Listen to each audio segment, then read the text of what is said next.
Ikigai বইটিতে জাপানের Okinawa অঞ্চলের মানুষের দীর্ঘ ও সুস্থ জীবনের কথা বিশেষভাবে বলা হয়েছে।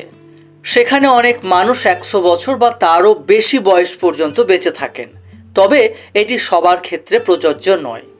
বইটি থেকে যে 5টি গুরুত্বপূর্ণ বিষয় আমরা শিখে নিতে পারি তা হলো: 1 নম্বর, দীর্ঘজীবী মানুষদের রহস্য কী। বইটি ওকিনাওয়া এর শতায়ু মানুষদের জীবনযাপন নিয়ে আলোচনা করেছে।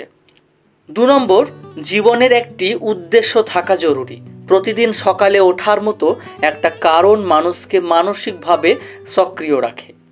3, অবসর নিলেও পুরোপুরি নিষ্ক্রিয় হয়ে যাবেন না। ছোটোখাটো অর্থপূর্ণ কাজ চালিয়ে যাওয়ার উপর গুরুত্ব দেওয়া হয়েছে। 4 নম্বর, খাবার নিয়মিত খান। অতিরিক্ত না খেয়ে পেট প্রায় 80% ভরা পর্যন্ত খাওয়ার জাপানি ধারণা তুলে ধরা হয়েছে। সর্বশেষ, ভালো সম্পর্ক ও সামাজিক বন্ধন বজায় রাখুন। পরিবার, বন্ধু ও সমাজের সঙ্গে সংযোগ সুখী জীবনের গুরুত্বপূর্ণ অংশ।